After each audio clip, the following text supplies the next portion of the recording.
Kamusta mga ka-midnight? Maraming salamat sa inyong pag-aantay sa ating panibagong yugto ng kwento sa araw na ito. At kung inyong natatandaan nga po, gaya ng ating ipinagpauna na, pansamantala habang hindi pa pong nakakabalik sa pagkaka-monetize ang ating channel ay every other day muna ang upload natin. Pero huwag kayong mag-alala at tuloy-tuloy naman po ito.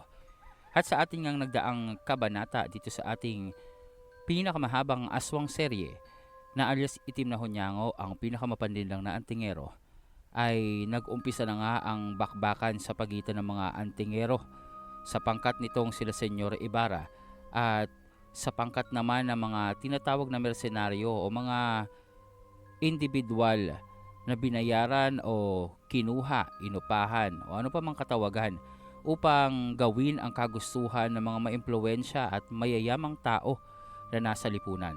Ito ay ang unang-una na makuha ang mutya ng Hunyango, isang maalamat na mutya na wala pa rin kalinawan kung ano nga ba talaga ang tunay na silbi, gamit o epekto at bakit pinag-aagawan ito ng maraming individual. Pangalawa na ay naroroon ngang ang kabilang kontinente ay tila bang may hidwa ang nagaganap o kung matatandaan nyo po sa mga nauna nating episode ay nabanggit na rin na hindi basta-basta ang pagpasok mula sa isang kontinente patungo sa kabilang kontinente dahil sa kahigpitan o conflict dahil na rin sa mga namumuno dito. Kaya naman isa pa sa pangunahing layunin ng ilan sa mga mersenaryong naroroon ay ang presidente ng kontinenteng iyon na walang iba kundi si Apo Gildas. Sa kalagitnaan ng labanang ito, natunghayan nga natin ang 7 kabalyero na pinangungunahan ng isang itim na arkanghel na naroroon ngang sa kasalukuyan ay kalaban itong sila Fred. Kaya naman po mga ka-midnight, bago nating ituloy ang ating kwento ay sana'y mapindot na natin ang like at ang pagko-comment sa kwento nating ito. At kung hindi ka pang nakasubscribe, ay mag-subscribe ka na kung mahilig ka sa mga series stories or horror series stories na kagaya nito. Yun lamang po at dumako na tayo sa ating istorya. Oh, hindi! Delikado yan! Umiwas kayo! Huwag niyong hayaang tamaan kayo niyan! Oh my shims, hindi ko kayang saluhin ang lahat ng yan. Nalintikan na. Ang mga kasama nating kulas. Kailangan mailigtas sila. Anong gagawin natin? Hindi ko kayang abutan ng lahat ng yan. Ang bibilis na parang mga laser eh. Yan ang sinasabi namin. Ang aming pinuno ang pinakamalakas sa lahat. Isang itim na arkanghel. Anong laban nyo dito? Baog ang arkanghel nyo. Naroroong ang matingkad na pulang liwanag na nagmula sa tila bang bola ng enerhiyang humuhulma bilang isang pulang mata na nasa uluhan nitong itim na arkanghel. Isang enerhiyang likha nitong mismong nilalang ay naroroong bigla na lamang nagsabog ng mga pulang liwanag na ayon nga dito kay Kulas ay parang mga laser o laser beam. Ang mga kapangyarihang ito ay intensyong puksain ang lahat ng nasa kapaligiran ng itim na arkanghel. Isa itong pangmalawakang atake na may pangmalawakang epekto sa lahat ng aasintahin ng may tangan o may gawa nito. At sa pagkakataong iyon, makikita ang abot-tengang ngisi ng itim na arkanghel habang inaantay ang pagtama ng kanyang pag-atake sa lahat. Sa isang pag-atake, lahat kayo mapupugnaw. Sinabi ko naman sa inyo, huwag niyo akong mamaliitin at huwag niyong pinagtatawanan ng aking boses dahil yan ang magiging dahilan ng inyong kamatayan. Ilang segundo na lamang ay tatama na sa kanila ang mga pag-ataking ito. Nang mula sa kawalan, lumitaw ang tila bang mga itim na salamin sa harapan ng lahat ng mga antingerong naroroon. Matapos iyon, eksakto naman ang pagtama ng mga pulang liwanag dito. Ngunit, imbes nang tumagos o dumiretso sa mga antingerong pinuntirya nito, ang nangyari ay tila bang lumusot ito o pumasok sa mga salaming itim. Matapos iyon, napatanga ang 7 kabalyero. Ah, Anong nangyari? Nasaan na yung pamuksang atake ng pinuno natin? Hindi ko alam. Ano bang naganap doon? Bakit nila yata bigla na lamang itong naglaho? Teka, anong nangyari? Nasaan na yung mga atake ginawa ko?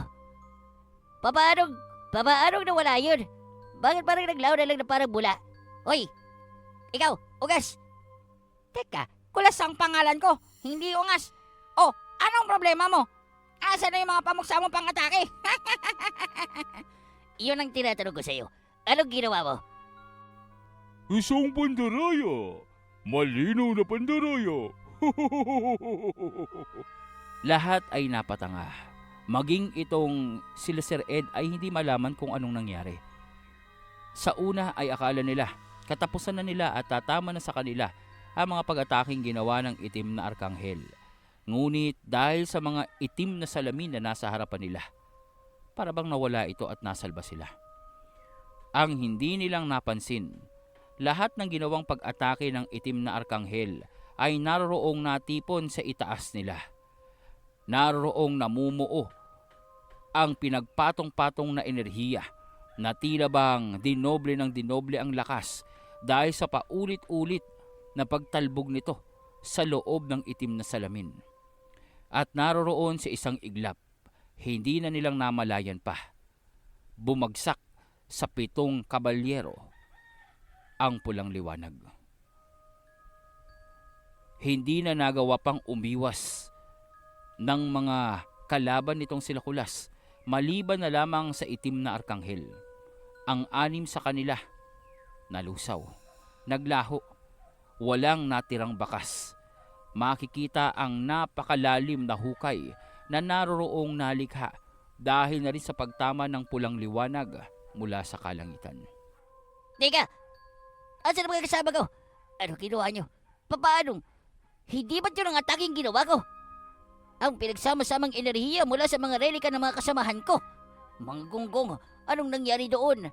Bakit pumalpak? Bakit sa aming tumama? Isa akong itim na arkanghel. Hindi maaari matalo ang aking kapangyarihan. Ang karunungang yon ay hindi nalalaman ng sino man na naririto sa lupa ng mga tao. Well. It seems like hindi lang ikaw nakakaalam ng kapangyarihan mo. Teka lang. Pamilyar sa akin ang persang ito. Mukha yatang naririto nga siya. Tila yata kanina pang nag-o-obserba. Grabe, akala ko mamamatay talaga tayo doon. Oo nga eh. Mabuti na lang merong mga ganyang mga mirror on the walls. Akala ko talaga masisira na ang beauty ko. Oy mga sisters, ayos lang ba kayo dyan? Ayos lang kami. Ano bang nangyari? Ano ba itong mga nakalutang na itim na parang mga salamin sa harapan natin? Oo nga. Kagagawan ba yan ni Baby Kulas ko? Yan ba yung kapangyarihan niya? Uy, hindi no. Hindi akin yan, Baby Danyana. Hindi ko nga alam kung anong mga lumulutang na yan eh. Walang duda. Narito nga siya. Kung gayon,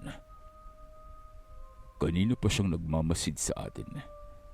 Mukha yatang nakuha natin ang interes ng lahat ng mga individual na naririto. Tila yata hindi lamang tayo ang nasa labanang ito. Pamilyar na pamilyar dito kay Sir Ed, kay Ninang at maging kay Senyor Ibarra ang uri ng presensyang naroroon. At maya-maya pa, marahang lumulutang pababa ang isang nilalang. Ay nako! Kung hindi ko kayong tinulungan, ano na lamang ang mangyayari sa inyo? Akala ko naman, napakalalakas nyo. Mukhang wala kayong mga silbi kung hindi niyong kasama ang lalaking yon. Papaano na lamang kung hindi ako nakialam? Aber? Ngayon yung sabihin na kaya niyo akong labanan.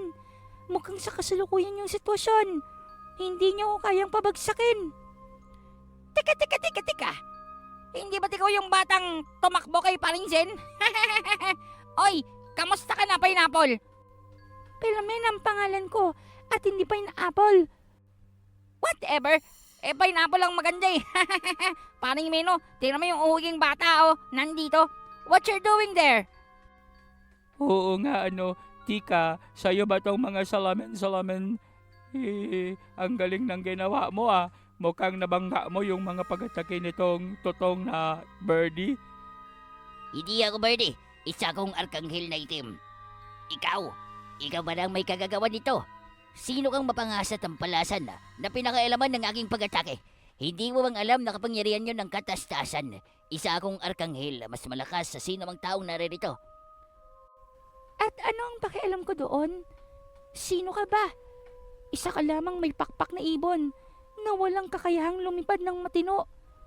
Yun ba ang mga pang-ataking sinasabi mo? Grabe, nakakatakot yung tawa niya. Bata siya pero parang mangkukulam na ewan yung tawa niya. Parang yung nangluluto ng mga bata sa mga kwento. Oo nga, paring Kulas, yung nang bibigay ng kinde, tapos isasako yung mga bata. So scary. Kung gayon, nanonood si Filomena sa labanan natin. Kaya naman pala kanina pa, iba ang nararamdaman ko na para bang may nagmamasid sa atin. Ibig sabihin, naririto siya upang makilahok sa labanang ito. Interes niya rin ba ang makuha ang mutya? Ngunit kung iyon ang interes niya, para saan pa at tinulungan niya tayo? Bakit niya pang pinigilan ang pag-ataking ginawa ng itim na arkanghel? Kung ang mutya ang pakay niya, mas madali na sa kanya kung hinayaan niya tayong matamaan. Kabawasan ito sa magiging balakid sa kanyang plano. Hindi ba? Omsim, yan na din ang naisip ko. Kaya lang isang mapanlin lang na nilalang yang si Filomena. Kaya naman hindi tayong maaring magpakakampante. Nakita mo kung paano niyang sanggain ang kapangyarihan ng arkanghel na yan at pugnawin at lusawin ang 6 sa mga kasamahan niya. Kung nagawa niya iyon sa mga itim na anghel, magagawa niya rin yon sa atin. Wow! Ito pala yung wanted na hinahanap natin, ha? Most wanted? Hoy, kayong 3 gunggong kayo. Bakit hirap na hirap kayong hanapin ito, ha? Batang paslit lang naman para ito.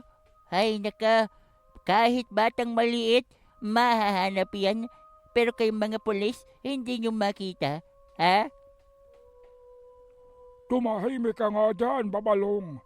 Ang nakikita mo ay si Filomena at hindi yan basta-bastang batang paslit. Natatandaan mo naman siguro mga sinabi ko sa iyo. Si Filomena ay kumakatawan sa isang matinding kasamaan na parang walang kabusugan sa paglamon ng kapangyarihan at kaluluwa. Ang kanyang espesyal na uri ng kapangyarihan na kanyang nakuha sa pagtalo sa binhi na nagmula sa maitim na nilalang na si Satan ay nagbigay sa kanya ng karagdagang kalakasan at kapangyarihan na sa maraming panahon ganyan ang nangyari sa kanya. Siguro kung sa mga panahong bago niya pang makuha ang kapangyarihan at katangiang nagmula kay Satan, baka mas mabilis siyang mapaslang. Subalit dahil sa kanyang katangian, hindi siyang basta-bastang mapapawagsak. Alam ko yon dahil maski ako, nagawa ko na siyang makaharap. Wow, hindi kitang masisisi, ha? Senior ka na ha? Hindi mo na makakayang lumaban sa mga kagaya nila.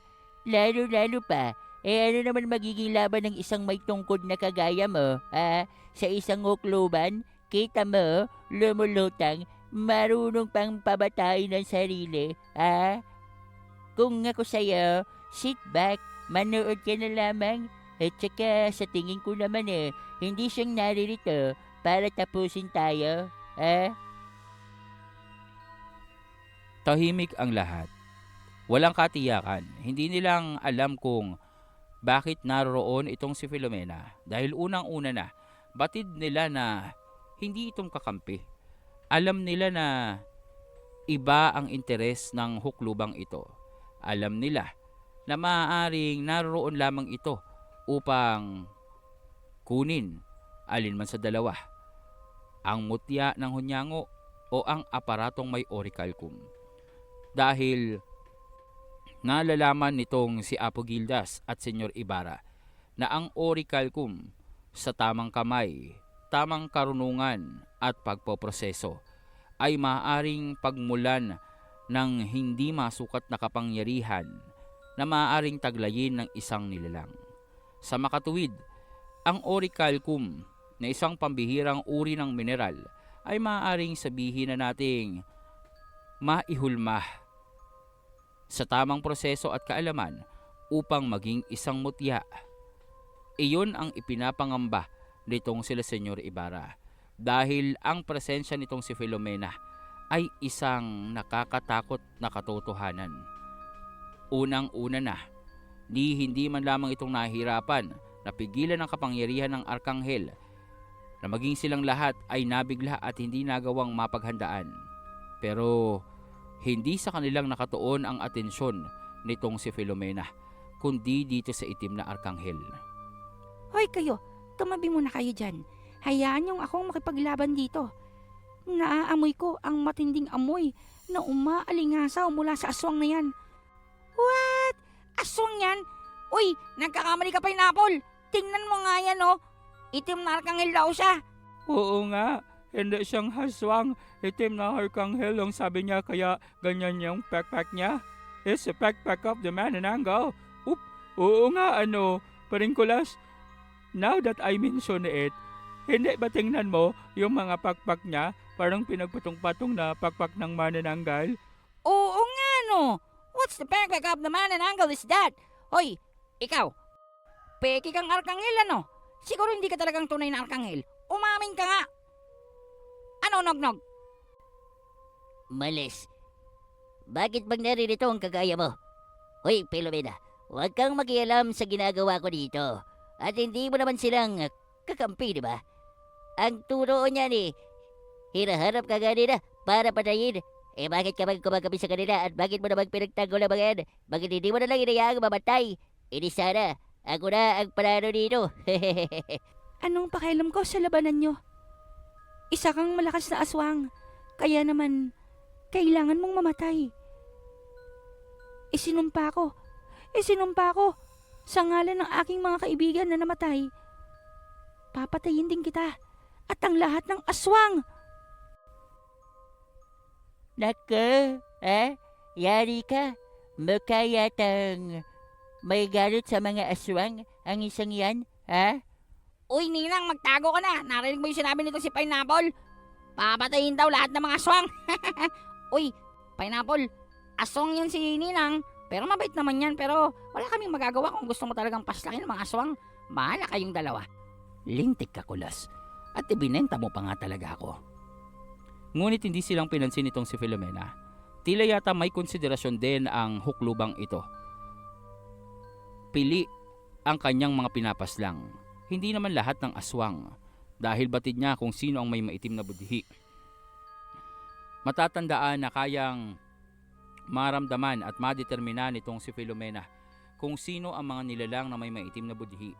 Tanging ito ang para sa kanya ang pinakamalasa, pinakamasarap, at pinakamainam upang kanyang makonsumo. Sa makatuwid, nalahad sa lahat na ang kanilang kaharap na sinasabi at tinatawag ang kanyang sarili bilang isang itim na Arkanghel ay isang makapangyarihan at bagong uri ng aswang, o ika nga sa salitang mas madaling maintindihan ay isang mutated type ng isang aswang, kung saan napagtanto nga nitong sila Jimeno na ang pakpak nga nitong tinatawag na itim na Arkanghel ay kahalintulad sa pakpak ng mga manananggal. Yun nga lang, ang pinagkaiba, para bang pakpak ito ni Fred na magkapatong-patong. Tila bang ito ang bagong uri ng aswang na umuusbong sa hindi malamang kadahilanan. Dahil sa nangyari, bahagyang napaatras itong nilalang ang pinuno ng 7 itim na anghel na tawagin na lamang natin sa pangalang Pitipipiwiwiw. Joke lang. Natawagin na lamang natin sa pangalang Umberto. Hoy, ikaw! Aswang na mutated na maraming pakpak.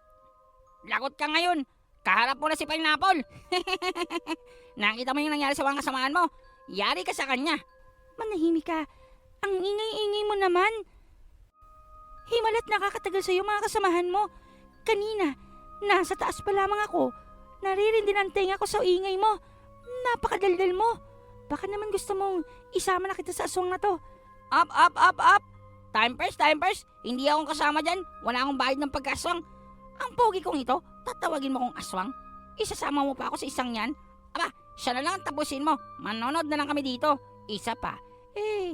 Tingnan mo, nanginginig pa yung mga tuhod ko. Akala ko tatamaan ako ng flashlight na pula na yun. Paring Kulas, umalis ka na dyan. Sabi ka nga ayaw mong makipaglaban. Nakaharang ka kaya kay Pineapple. Isa ka pa. Hindi akong Pineapple. Naroroong napansin nga ni Nicolas ang kadahilanan kung bakit hindi pang umaatake itong si Filomena ay naroroong kaharap niya itong hukluban o pumapagitna siya sa hukluban at dito kay Umberto. Tika, huwag ka kumalis. Diyan ka tayong naglalaban. Anong mag-aalis? Sinabi na nga sa akin na Pineapple na kayong maglalaban. Magtatago ka ba sa akin? Uli ka, Balbon. Yari ka sa kanya. Alak ka. May mamamatay na anghel. Hindi na akong arkanghel. Hindi pa na akong ganun. Nagbago ng isip ko. Uuwi na lamang ako sa amin. Ayaw kong makalaban ng isang kagaya niyan. Matapos ang ginawa mo sa amin dito, kamunti ka na kaming mamatay, tapos sasabihin mong uuwi ka na, diyan ka na. Tika! Ngunit bigla na lamang umatake itong si Filomena. Agad naman na itinaas nitong si Umberto ang kanyang depensa upang magawang iwasan ang biglaang pag-atake ng napakalakas na itim na puwersa na tila bang nakapaloob sa isang bola ng hangin na may mga kidlat-kidlat na pumapaikot. Ngunit kahit nang itinaas ni Umberto ang kanyang depensa upang maprotektahan ang kanyang sarili, naroroong bigla na lamang sumabog ang bola ng enerhiyang ito at tila bang kumalat upang balutin siya. Sa sitwasyong iyon, agad na tinawag nitong si Umberto ang kanyang kapangyarihan sa itim na kidlat. Kung matatandaan, sa umpisa ng paglitaw ng 7 itim na anghel na kabalyero, ay makikita ang pagtama ng itim na kidlat patungo dito kay Chief Babalong. Ito ang parehong kidlat na lumalabas na siya pala ang pinagmumulan. Agad na binangga nito ang puwersa na pinakawalan nitong si Filomena. Ngunit habang abala siya sa kanyang pagdepensa sa kanyang sarili, naroroong nasa likuran niya na itong si Filomena at mabilis na tinamaan siya ng isang tila bang pagsuntok sa tagiliran. Isang simpleng pagsuntok lamang ito, subalit ramdam na ramdam nitong si Umberto ang lakas na tila bang mabali na ang kanyang tagiliran. Mabuti na lamang at nagawa niyang mailipat ang puwersa o pinsalang natanggap niya sa kanyang tagiliran patungo sa kanyang kamay. At matapos iyon ay pinakawalan niya ito at namuo bilang isang enerhiya na ibinalik naman patungo dito kay Filomena. Ngunit maski na ito, sinangga lamang nitong hukluban gamit ang kanyang hintuturo. Talaga ba? Gagamitin mo sa akin ang persang nagmula sa akin? Kakatuwa ka, aswang. Kakaiba ang kaparaanan mo ng pakikipaglaban pero pasensya ka na. Maski yan ay hindi epekto sa akin. Ang antas ng kakayahan ni Filomena ay nangangahulugan lamang sa dami ng kanyang mga napaslang na nilalang sa mundong ito. Hindi ko lang maisip pa kung ilang aswang na ba at mga taong may kakayahan ang kanyang nilamon ng kaluluwa upang makuha ang ganyang enerhiya. Tama ka, Mr. President. Dahil kung titingnan ang presensyang nagmumula sa huklubang yan, walang kaduda-duda. Nag-uumapaw at nagsusumigaw ang mga kaluluwang tila bang nakakulong sa kanyang katawan. Kung iisipin ay nakakatakot. Batid kong ang mga nilikha niyang panangga sa ginawang pag-atake ng aswang na yan ay nagmula sa mga kaluluwa na kanyang nilamon. Isipin mo na lamang kung ano ang antas ng kapangyarihang tataglayin niya sa oras na malamon niya ang kaluluwa ng aswang na yan. Kahindik-hindik. Baka maski na ang binatang yon, mahirapan ang kaharapin siya. Baka nga mahirapan pa at may posibilidad na matalo pa. Dahil ang kapangyarihan at katangian ni Filomena ay walang hanggan sa paglakas hanggat meron siyang kayang talunin at lamuning malakas na kaluluwa. Lalakas at lalakas ang kanyang puwersa.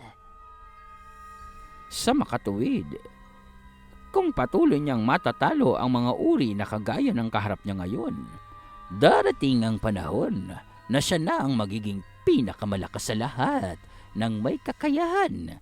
Tama ba ako? Sim, yan ang nakikita ko din.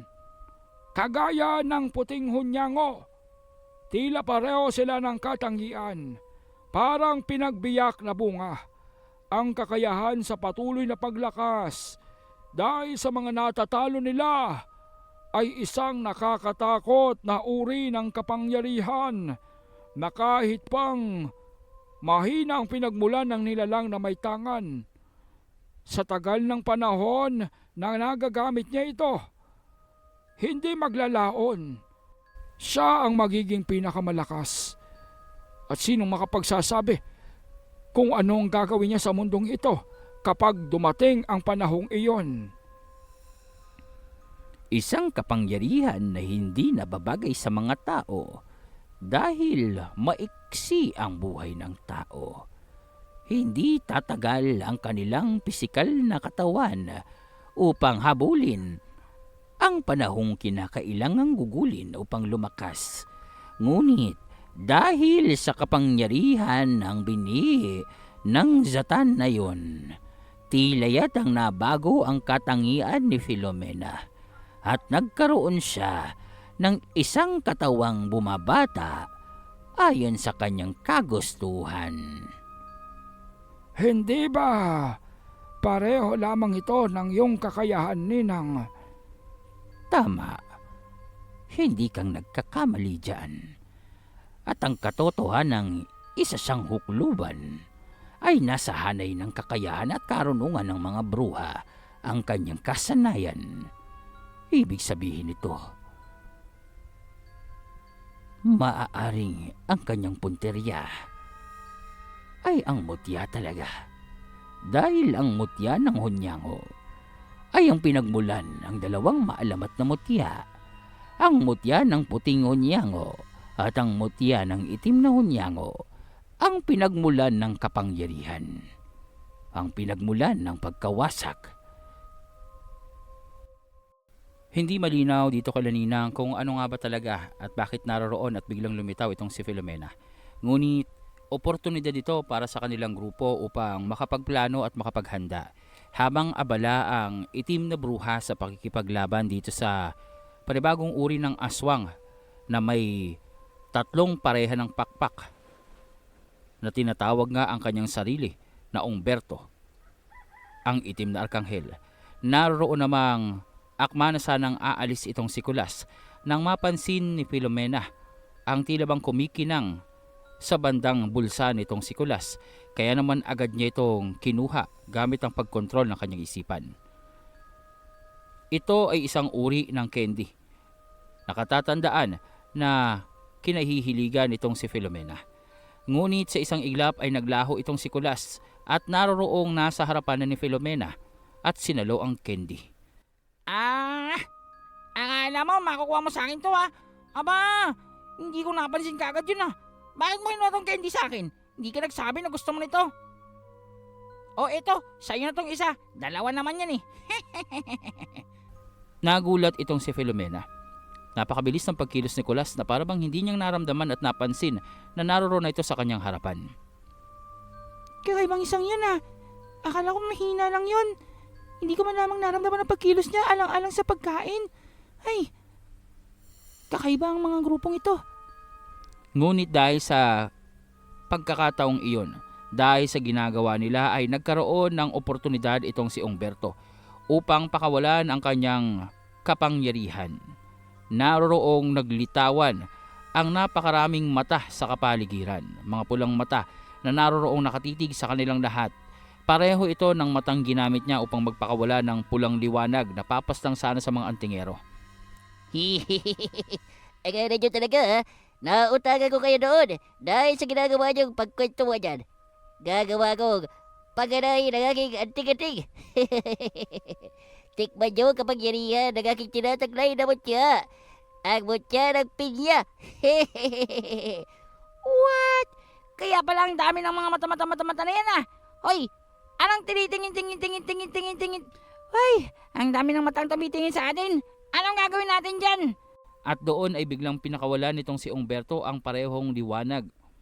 Pinasabog niya ang lahat ng mga matang ito sa intensyong wasakin na ang lahat ng naroroon maliban sa kanya. Subalit, nakaligtaan niya na naroroon itong si Fred.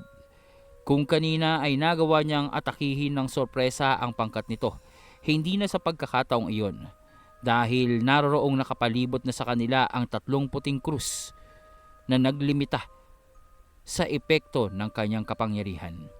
Lahat ng pulang liwanag ay naroroong hindi lumampas sa mga puting krus na tila bang lahat ng ito ay inabsorba lamang ng krus ng paghatol. Doon ay tuluyan ng tila bang nasiraan ng utak o ng isipan itong si Umberto. Kaugnay pa nito ay ang pamuksang pag-atake ni Filomena na kanyang ginawa upang pugutan ito ng ulo. Sa bilis ng mga pangyayari, sa talas ng mga kuko nitong si Filomena na kargado ng kanyang presensya at mana, naroroong nahiwa sa 2 itong si Umberto. Hindi na nagkaroon pa ng pagkakataon dahil maging ang kanyang mutya ng pinya nawasak na. Sa isang iglap, natapos ang labanan. Sa isang iglap, naroroong mabilisang nagsipulasan ang ilan pang mga mersenaryo na nasaksihan ang naganap na labanan. Malinaw na sa kanila, walang pag-asa ang kanilang pagpupumilit na agawin ang aparato mula sa mga antingerong iyon. Bilisan nyo at kinakailangan nating magkaroon ng panibagong plano. Nakita nyo na mga kakayahan ng mga antingero na yun at may dumating pang isang batang paslit na impaktong nakakatakot. Kailangan nating mapaalam ito sa ating mga pinuno upang makagawa ng agarang desisyon, upang magawa natin na masukol sila bago pagtuluyang makapasok doon. Hindi na yan posible. Ang mas mainam na lamang ay planuhin ng ating mga pinuno kung paano silang masasakote sa oras na lumabas sila sa kastilyo ng vampira. Mainit ang sitwasyon ngayon. Nakaalerto silang lahat. Kaya naman pagpapakamatay kung susugurin sila ngayon. Maliban pa doon, kailangan nating mangalap ng malalakas na nilalang na kayang tumapat sa kanilang kapangyarihan. Nakita nyo naman kung papaano nilang pinuksa ang 7 anghel. Hindi ba? Nakita nyo naman kung papaanong bumagsak maging si Umberto. Kaya naman, siguro hindi na dito kailangan pang pagtalunan. Tunay ngang malalakas sila. Tunay nga na kailangan natin ang agarang pagpaplano at maingat na pagkilos. Pagpapasya kung sino ang ating gagamitin upang mapabagsak sila. Tama. Hindi mga ordinaryong antingero lamang ang ating nakita. Nakita nyo na ba ang mga kakayahan nila? Bawat isa sa kanila ay may kakaibang katangian. Lalo-lalo na ang arkanghel na yun. Nakita nyo ba yung 3 malalaking krus na puti? Nakakatakot. Isipin nyo na lamang kung kayo ang nasa loob noon. Batid ko kung bakit natalo ka agad ang si Umberto. Nalimitahan ang kanyang kapangyarihan dahil sa mga krus na yun. Tama kayo. Dahil banal ang kapangyarihan ng arkanghel at si Umberto ay kadiliman. Ibig sabihin, kung nagawang malampasan ng arkanghel ang dungan ni Umberto, lahat ng kanyang kakayahan ay mapapasawalang bisa. Ang ibig sabihin, isang debuff ang nangyari. Dibap? Anong dibap? Yung inilalagay sa halo-halo. Tonto, debuff, pagtatanggal ng mga kapangyarihan, pagpapalakas at kargada ng isang nilalang. Sa madaling sabi, pagpapahina at pagkakansela ng kanilang kakayahan. Akala ko kung anong debap. Ibig sabihin noon, kailangan nating makahanap ng may ganong kakayahan din o kayang tumapat at makansela ang kanyang kapangyarihan. Isang masamang balitang arkanghel na yun kung gayon. May kaparaanan ba para ang isang arkanghel ay mapatay natin? May sandata bang kayang pumaslang sa kanya? Marami, ngunit hindi lahat ay kayang hawakan ito. Kakaunti lamang ang may kakayahang umawak ng mga isinumpang talim na may kakayahang pumuksa ng mga dibino. Ngunit balita ko ang ilan sa mga taga-kabilang kontinente may natuklasang uri ng mga kagamitan at relika na kayang maglimita sa kapangyarihan ng sinumang banal. Kahit pang di umano mahatan at bahtala ay kaya nitong pahinain. Mga relika na tinatawag nilang limiter.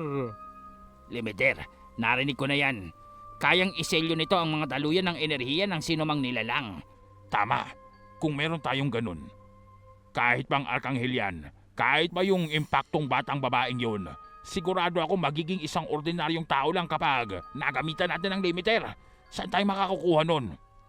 Punto, ang limiter ay natatanging mga relika na pagmamayari lamang ng isang angkan mula sa kabilang kontinente.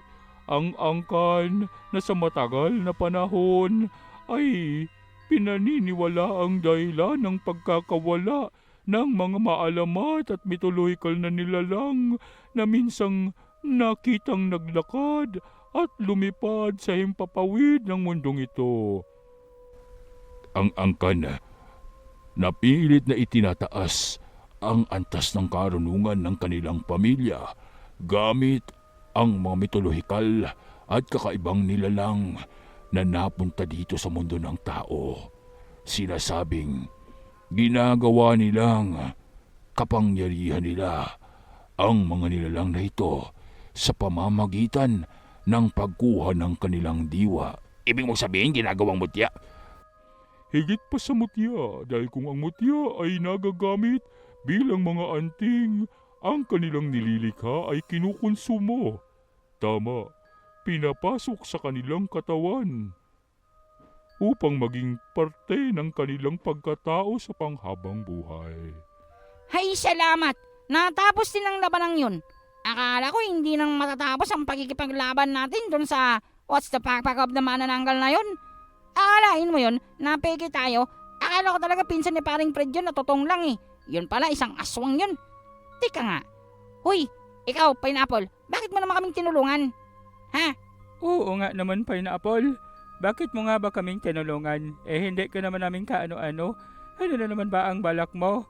Huwag mong sabihin na meron kang gusto dito kay paring Kulas. Uy, bakit ang tinuro mo? Alam kong gwapo ako pero she's not my type. Mawalang galang na sa'yo. Ngunit, maaari ba naming malaman kung ano ang interes mo? Pasensya ka na, hindi namin maialis sa aming isipan kung bakit narito ka at kung bakit tumutulong ka sa amin. Maalinsangan. Masangsang. Hindi ko matagalan ang amoy ng isang aswang. Dalawa pa pala kayo dito. Akala ko naman, alingasaw lamang yon ng nilalang na nakalaban ko. Pero hindi ako maring magkamali. Dalawang aswang ang nasa harapan ko. Ngunit, bakit nga bang narito ka, Filomena? Doon ay nagseryoso ng mukha itong si Filomena. Lahat ay napapaisip. Lahat nag-aabang. Kung ano nga ba ang kadahilanan? Bakit ang kilalang itim na bruha na walang patawad at walang awa pagdating sa mga biktima nito ay naroroong tumulong at sinagip sila?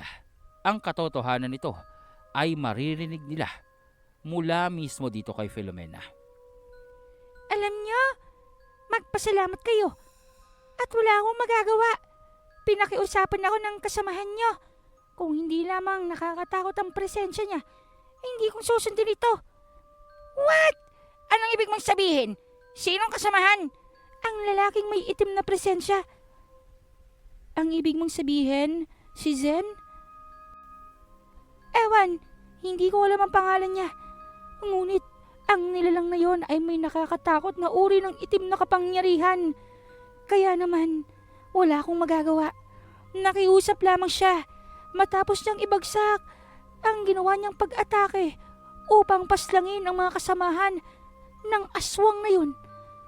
Bigla na lamang siyang naglaho. Hindi ko alam kung saan siyang nagtungo. Ngunit, dahil sa sinabi niya, wala akong magawa kundi ang tumulong sa inyo. Kung gayon, hindi nga ako nagkamali.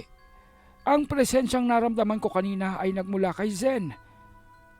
Ang mga bilogang uri na parang salaming itim ay nagmula sa kanya at hindi sa'yo. Tumpak, wala akong kakayahan para gawin ang kagaya noon. Isang dimensional na uri ng pag-atake. Kaya naman, napilitan akong tumulong sa inyo. Diyan na kayo. Wala akong panahon para makipagkwentuhan sa inyo. Isa pa, wala akong interes o ano paman sa gusto niyong kuning mutya sa loob ng kastilyong yan. Narito lamang ako upang pumatay ng mga aswang at ng mga masasamang budhi. What? Ang ibig mong sabihin, sa pilitan lamang ang pagtulong mo, ha? Kung gayon, hindi ka pa rin palang absuelto, ha? Sa mga pagkakasala mo sa batas, ha? Uhulihin ka namin dahil ako ang tagapagpatupad ng batas sa lugar na ito, ha? Ngunit, bigla na lamang na tila bang naging usok itong si Filomena at nawala sa kanilang harapan. Malinaw na ang lahat sa kanila. Lumalabas na itong si Filomena ay naroroon lamang upang pagbigyan ang pabor na hiniling sa kanya nitong si Zen, na ayon nga kay Filomena, kung hindi dahil sa nakakatakot at napakatinding presensya ay hindi niya namang susundin. Ngunit kung matatandaan, sa unang paghaharap pa lamang nitong si Zen at nitong si Filomena ay labis na ang pagkatakot nitong itim na bruha at nagawa niya pang magkumahog sa pagtakas papalayo sa binatang antingero. Ngunit ang katanungan na naglalaro sa isipan ng mga kasamahan nitong si Zen ay kung bakit hindi pa itong nagpakita sa kanila at bakit naglaho na naman ito. Saan bang maaring nagtungo ang binata at ano ba ang maaring ginagawa nito sa mga pagkakataong iyon? Ngunit ang oportunidad na iyon na nagpulasa na ang kanilang mga kalaban na wala nang nagtatangka pa upang sugurin sila o pakialaman ay naging hudyat na rin sa kanila upang ituon ang kanilang atensyon sa tunay na kadahilanan kung bakit silang naroroon. Ang buksan ang tarangkahan at pumasok patungo sa kuta ng mga kampon. Senyor, maayos na ho. Nagawa na naming i-deactivate ang sumpang nakabalot sa tarangkahan. Maaari na itong buksan anumang sandali. Bueno, ang mabuti pa ay magtungo na tayo sa loob ng kastilyo ng vampira. Hindi na natin maaantay pa na may iba pang puwersa ang makialam at pumigil sa atin. Binigyan na tayo ng pagkakataon upang maituloy ang ating plano. Kaya naman huwag na nating sayangin pa ito. Halina kayo. Umpisahan na ang operasyon. At doon nga ay inumpisahan na ng mga tauhan itong si Senyor Ibarra ang marahang buksan ang tarangkahan. Bagamat may naiwan pang puwersa ng kakaibang uri ng depensa o sumpa na ibinalot sa buong bakuran at sa tarangkahan upang walang basta-bastang makapasok, nadisarma na ito ng mga tauhan nitong si Senyor Ibarra. Maayos silang nakapasok sa loob ng kastilyo o sa loob ng bakuran nitong si Vladimir. Tanging pagtanaw na lamang, pagmasid, ang nagawa ng ilan pang mga mersenaryo na nawalan na ng lakas ng loob upang sagupain, kalabanin at tangkaing talunin ang pangkat nitong sila Fred. Ito ay sa kadahilanan na hayag na sa kanila ang tunay na kakayahan ng mga ito.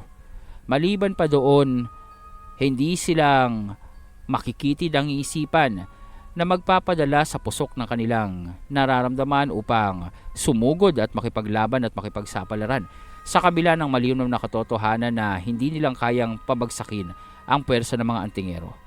Mas pinili ng mga mersenaryong ito ang magantay ng kautusan mula sa kanilang mga kliyente o sa mga taong nagbayad sa kanila upang isagawa ang pagpatay sa mga antingero, pag-agaw sa mutya ng hunyango at ang pagdukot o pagpatay dito kay Apo Gildas. Sa madaling sabi, sa ilang sandaling lumipas, ang kabuuan ng pangkat na papasok o nakatakdang pumasok sa loob ng kastilyo ay naroon ng nagawa ng pumasok. Ang lahat ng mga tauhan na naiwan sa labas ay naroroong inutusan na rin itong si Senyor Ibarra. Nalisanin na ang lugar. Wala nang dahilan para sa kanila ang manatili doon dahil wala namang katiyakan kung gaano katagal ang gugugulin ng mga antingerong nasa loob ng kampo ng mga kampon bago itong makalabas. Ayaw ng isaalang-alang pa o ayaw ng ilagay pa sa alanganin nitong si Senyor Ibarra ang buhay ng mga tauhan niya at ng ilan pang kapulisang naroroon. Kaya naman, sa ilang saglit lamang, oras lamang ang lumipas ay naging malinis ang buong kapaligiran. Ngunit hindi maiiwasan na mag-iwan ng mga espiya, mga tagapagmasid, mga tao na naroroong nag-aantay, nag-oobserba at nagbabantay kung ano magiging kaganapan sa loob ng kastilyo.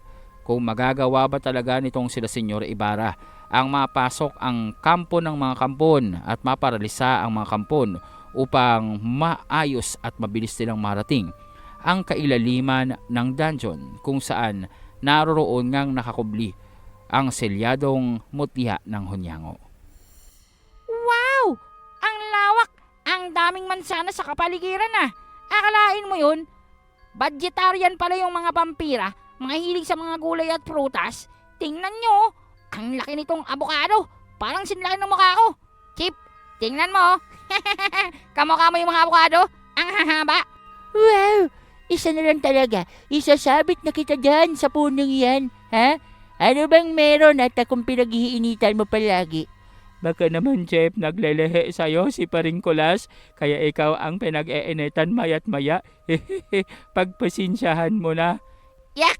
Ew! Kung ako man ang maglilihi, hindi kay Chip, abay nasira na ang kinabukasan na magiging anak ko kapag sa kanya ko pinaglihi.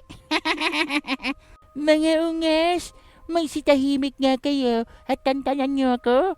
Ay! Napakagaganda naman at napakakikintab ng mga abokadong yan. Chip, kamukha mo nga ho. Pwede bang mamitas tayo dire? Baka naman libre to, baka naman pwede tayo kumuha. Ang sabi-sabi, maganda daw sa katawan at pagpalakas ang tuhod daw yung avocado. Kaya naman, bakit hindi natin tikman at kainin? Sige, subukan nyo. Nang sa gayon ay makatikim kayo ng lason ng mga vampira. Ang lahat ng naririto ay balot ng kapangyarihan ng mga vampira, maski ng mga gulay at prutas. Kaya naman kung susubukan yung kainin yan, hindi natin malalaman kung mabubuhay pa kayo pagkatapos. Ang sarap talaga nitong abokado ah. Sayang wala tayong baong gatas. Oo nga, Paring Kulas. Nyam, nyam, nyam. Yummy. Nenang, gusto mo ba nitong kumain? Tingnan mo, seedless avocado. Oo nga ninang oh. Tingnan mo seedless avocado. Asan kaya yung buto nito? Ay, ito nga, kaya nga seedless. Tapos hahanapin mo yung boto. You're so funny. You're so very, very, very weak. Hindi ka man lang marunong ng mga wordings. Oo nga no, seedless. Sinusubukan lang kita. Ninang, kumain ka dito. Ang sarap. Yung kayang mansanas na yun. Ano kayang lasa? Hindi, Apple.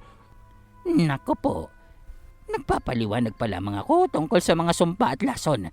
Narireya na kayong nilalantakan nyo ang mga prutas dito. Ala sige, hayaan nyong mamatay kayo dahil sa katakawan nyo. Hayaan mo na. Tingnan mo, wala namang nangyayari sa kanila. Sa paninang nakakaligtaan mo yata. Hindi namang mga tao yung kinakausap mo. Hindi naman taong puro sikulas. Kaya hindi epekto sa kanya. Ano man ang nakabalot na sumpa o lason sa mga prutas na naririto. Mabuti na lang sinabi mo yan, Sir Ed. Nagdadalawang isip pa nga ako at parang kinakabahan ako habang kinakain ko to eh. Pero dahil sinabi mo yan, Paningmino, ilabas mo na yung sako at ilagay na natin to. Napakarami. Malay mo, malayo yung paglalakbay na gagawin natin dyan sa loob ng kampo ng mga kampon. Kailangan ng marami tayong baong abokado. Ito pa lang, busog na tayo. Hindi na natin kailangan pang maghanap ng iba. Ang sarap. Bibili nga na. Halika, susubuan kita nito. Teka nga. Ibang naamoy ko dito ah. Amoy Papa Zen.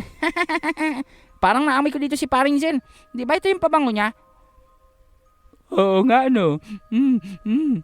Amoy nga ni Papa Zen ang poge. Di ba Paring Tibor? Teka nga, bakit nakikipapasan kayo sa akin? Bakit? Anong masama? Ang bango-bango kaya. Alam mo yun, gusto kong itanong talaga dyan kay Among Zen kung ano ba ang secret niya? Bakit bang bango-bango niya kahit nakikipaglaban? Pris na pris, parang pagong paligo na bibi. Ay, napansin nyo din ba yun? Parang kahit anong pagod niya at kahit anong hirap ng pagkikipaglaban niya, kapag lumalapit sa atin, ay nakakalaglag panty. Ang mabuti pa, sumugod na tayo. Senyor, nasan ba dito yung daanan? Teka nga. Ninang, hindi ba nanggaling na kayo dito? Asan ba yung tarangkahan papunta doon sa tinatawag niyong dungeon? Sugurin na natin yung mga kampo na yan nang matapos na itong gagawin natin. Grabe, akala mo naman madali lang yun. Tumahimik ka dyan, Nilka ba? Ngayon na nga lang ako nagsalita. Kukontray mo pa. Alam mo ba kung ano pinagdaanan namin nung gawin naming aktibo ang paunang ritual upang magawa nating pasukin yung kampo ng mga kampo na yan? Kahirap-hirap at katakot-takot na yun. Parang hanggang liig lang yung hininga ko. At parang anumang sandali susugurin kami ng mga kampo na nasa loob. Kaya naman wag mong mamalitin yung mga kampo na yan. Dahil masyadong makapangyarihan, isa lamang sa kanila. Baka mahirapan nga tayong kalabanin sila ng sabay-sabay eh. Hindi mong kailangan mag-alala tungkol dyan, Nel. Kaya nga, sinikap nating makuha ang orichalcum nang sa gayon, magamit natin bilang kalamangan natin ang aparatong diniskubre at nilikha nitong si Senyor Ibarra. Maayos na ang lahat. Sa oras na marating natin ang tarangkahan at bungad ng dungeon, uumpisahan natin gawing aktibo ang aparato. Sa loob ng ilang minuto, magiging aktibo ito at gagana sa kapaligiran. Lahat ng kampon na maaabot ng epekto nito ay panandaliang mawawalan ng kakayahang kumilos at mawawalan ng ulirat. Ngunit sa loob ng ilang minuto, Teka. Ilang minuto pa talaga yan, senyor? Mamaya makalampas tayo at hindi natin mamalayan. Oo nga naman, senyor. Ilang minutes ba yan? As if naman marunong kaming tumingin ng oras, hindi pa rin kolas. meron lamang tayong 30 minuto, pinakamatagal, upang magawang malampasan ang mga silid kung saan may mga kampon, patungo sa ibaba, kung saan naroroong nakaimbak ang iba't ibang uri ng relika at mga kayamanan. Naroroon ding matatagpuan ang mutya ng Hunyango. Ngunit may isang problema. Ang ibig mo bang sabihin, ang paglabas natin mula sa dungeon na yan, Tama. Dahil ang orichalcum na yan ay gagana lamang ng isang beses gamit ang aparato. Matinding enerhiya ang pakakawalan nito upang magawang pahintuin ang napakaraming kampon. Ang ating suliranin ay ang paglabas. Kung paano tayo nga makakaalis sa ilalim ng dungeon nang hindi nakakaharap ang mga kampon. Hanggat maaari, kailangan nating maiwasan ang makipagkumpronta sa mga kampo na iyan. Tama, dahil interconnected ang kanilang mga isipan. Ang iniisip ng isa ay iniisip ng lahat. Ang naririnig at nakikita ng isa ay naririnig at nakikita ng lahat. Kaya naman, kapag kahit isa man lamang ang makaharap natin sa mga kampon, para silang mga pulutong ng bubuyog na susugod sa atin kapag nagkataon. Kaya naman hanggat maaari, pakiusap, Kulas. Wow, special mention. Oh yeah. Oo nga, bakit pakiusap tapos sa akin kayong nakatitig lahat? Aba, hindi yan fair ha. Bakit? Sino pa ba ang dapat nating paalalahanan dito kundi ikaw lamang? Pakiusap naman, iho. Huwag mo naman sanang gawing laro-laro ang pagpasok natin at baka mapahamak lamang tayo. Tandaan mo, ang oras ay mahalaga. Iyon ang tanging kalaban natin dito. Bawat pagkilos ay kailangang sigurado. Bawat pagkilos kailangang may kabuluhan. Iwasan mo ang masyadong maingay sa loob. Sensitibo ang pandinig ng mga kampon. Kaya naman matutukoy nila kung nasaan tayo. Oras na marinig tayo. Fred, kakailanganin namin ng tulong mo. Ang iyong kapangyarihan bilang dibino ay ang pangunahing pangontra natin sa mga kampon at vampira. Kailangan namin ng proteksyon na nagbumula sa mga dibinong gabay mo upang maiwasan natin ang agad tayong maramdaman at marinig ng mga kampon. Yan ay kung posible lamang ito sa iyong kakayahan. Huwag ho kayong mag-alala at sa tingin ko naman ay makakaya kong gawin ito. Kung ang proteksyonan lamang kayo kontra sa mga itim na kapangyarihan ng vampira, kung ang panatilihin lamang na ligtas at payapa ang ating kapaligiran habang tayo ay kumikilos, makakaya ko itong gawin. Ngunit sana, tandaan nyo, kapag nasa ganitong formasyon ako, kapag aktibo ang aking pagdedepensa sa ating lahat, wala akong kakayahan sa opensa at pakikipaglaban. Kaya naman, iaasa kong lahat ng ito sa ating mga kasamahan. Areglado, paring Fred. Walang problema doon. Ikaw pa, alam ko namang weak ka at hindi mo kayang gampanan yung multitasking na yan. Pero ako, malupit yan. Kaya hayaan mo ako nang umarap sa mga kalaban natin. Sakali man na meron. Ang pagtuunan mo ng pansin, ang pagdidepensa sa amin. Tsaka iwasan yung maramdaman tayo ng mga kampon na yan. Aba, who knows? Parang nai-imagine ko na. Mga kulay puti silang parang sinubsob sa espasol. Nagpupula-pulahan ng mga mata. Tapos purong kalbo. Pagkatapos, lahat sila walang saplot. I cannot imagine anymore. Parang nakakatakot nga. Tapos, lahat ng ngipin nila, pangil. What? Nakaka-score naman yon. Lahat ng ngipin nila, pangil. Ibig sabihin ang tawag sa kanila, vampiras. Bakit naman vampiras? Dahil marami silang ngipin na pangil, plural ba, vampiras. Magaling ka ron. Hindi ko naisipan yun ah. O ano Nilta ba? Akala mo ikaw lang magaling mag-English? Itong si paring Jimeno ko parang Professor Todd sa isang universidad eh. Napakagaling ng isipan. Kita mo? Vampiras. Uy, teka.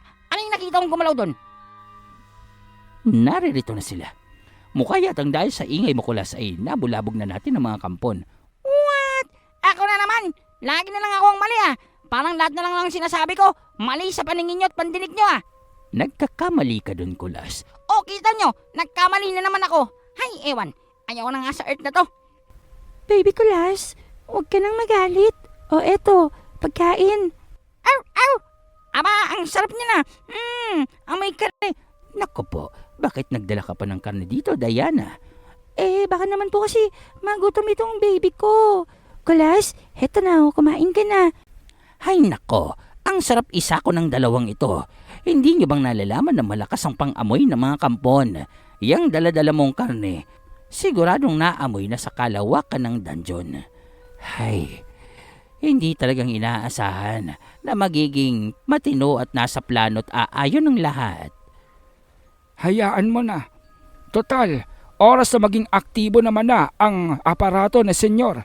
Ay, mapapasawalang bisa naman ang pagkilos ng mga kampon. Kailangan lamang nating kumilos ng mabilisan upang magawang malampasan ang kanilang mga teritoryo at lugar na pinaninirahan. Nang sa gayon, makaiwas tayo sa tiyak na kaguluhang dulot nila. Ayaw naman natin na masayang ang ating pagpapagal. Sige na, Kulas! Tumabi ka na dyan!